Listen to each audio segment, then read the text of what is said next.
કયો વિસ્તાર છે, શું સમસ્યા છે? વડોદરા મહાનગરપાલિકાના ઇલેક્શન વોર્ડ નંબર 9 અને એમાં પણ ઇન્દિરા પેટ્રોલ પંપથી લઈ સરોજ પાર્ક, ઉમેદ પાર્ક, તક્ષ બંગલો, ઈશાન્યા ફ્લોરેન્ઝા, ઈશાન્યા શાંતિગ્રામ જેવી અનેક સોસાયટીઓ અહીંયા આવેલી છે. અહીંયા છેલ્લા 3 મહિનાથી વિકાસની એક રોડ ચાલી છે, પણ વિકાસ ગાંડો થયો છે. તમે જોઈ શકો છો કે વિકાસના નામે પાણીની લાઈન નખાઈ છે. 3 મહિના થઈ ગયા.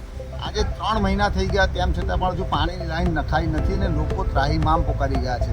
રોજ ઉઠે છે ને રોજ એક પાણીની લાઈન તૂટે છે, રોજ કંઈક ને કંઈક ડ્રેનેજની લાઈન તૂટે છે ને વારંવાર સમસ્યાઓનો સામનો કરવો પડે છે.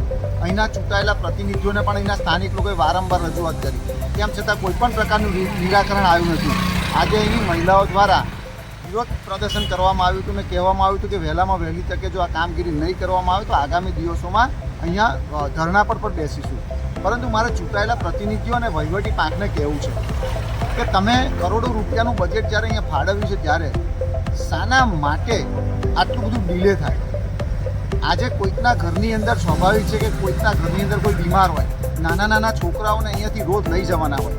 એકાદ દિવસ હોય, એક અઠવાડિયું હોય કે એક મહિનો હોય તો લોકો સહન કરી શકે, પરંતુ એક બહેનના ઘરે તો લગ્ન છે ને લગ્ન પ્રસંગની અંદર પણ આજે તમે જુઓ કે આ પરિસ્થિતિ છે. જાન કેવી રીતે આવશે, મહેમાનો કેવી રીતે આવશે, એ લોકો ચિંતાતુર છે કે ક્યારે આનું નિરાકરણ થશે.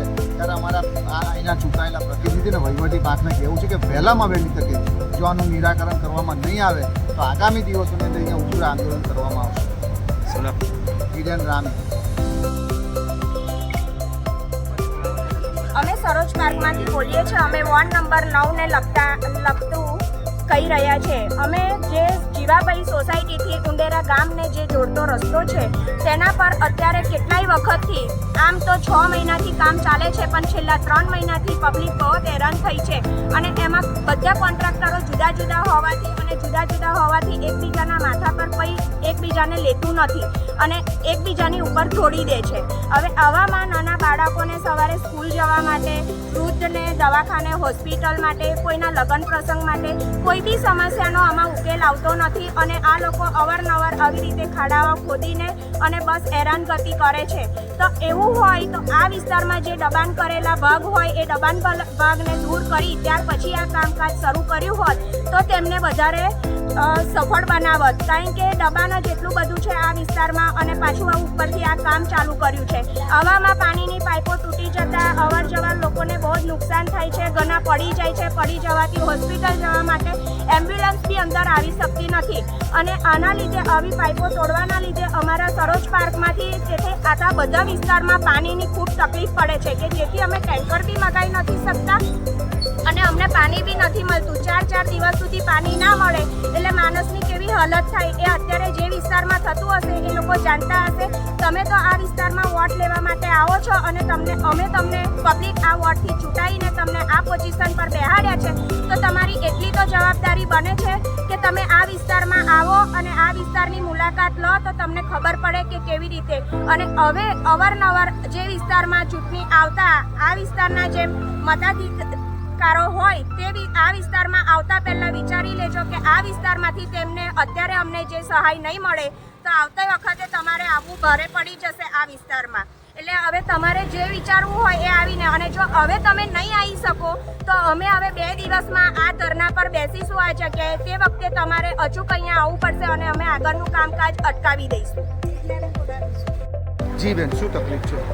અહીંયા છેલ્લા 3 મહિનાથી આ ગટર લાઈનો ખોદવામાં આવી રહી છે ભૂંગળા નાખવા માટે. છેલ્લા 3 મહિનાથી આખો રસ્તો પગદંડી જેટલો બી રાખ્યો નહીં, એ લોકોએ પૂરેપૂરો ખોદી નાખ્યો.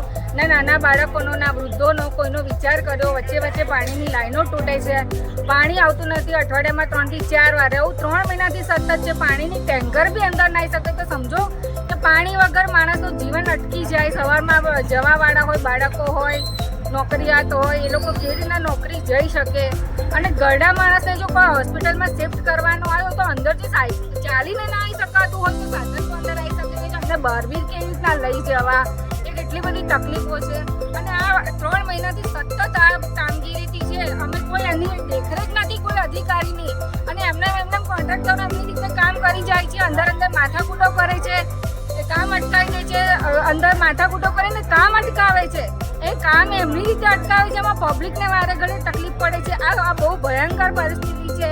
કોઈ સત્તાધિકારીઓ જવાબદારી લેવા તૈયાર નથી તો પબ્લિક ક્યાં જાય? એમને ચૂંટેલા મતોનો અત્યારે એમને હક લેવાનો એમની જે ફરજો છે, જે અધિકારીઓ ચૂકી ગયા છે, અમારે જે મતનો અમારે જે લાભ થવો જોઈએ આપ્યાનો એ કોઈ અત્યાર સુધી મળ્યો નથી. અને વારે ઘડી આ રીતે કામ કર્યા કરે તો અમારે એને અહીંયા આગળ કોને જવાબદાર ઠેરવવા?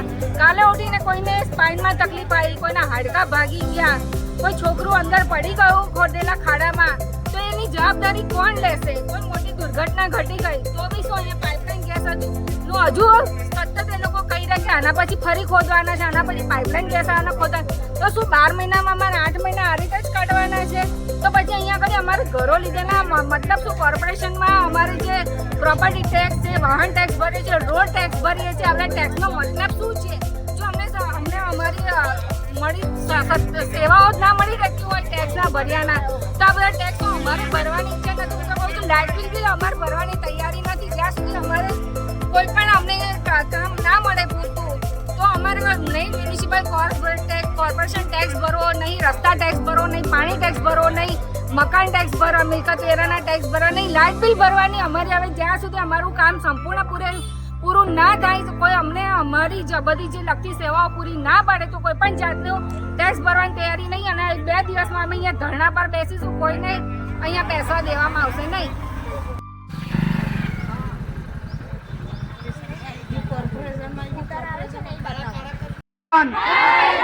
Highway corporation, Vadodara corporation મુર્દાબાદ,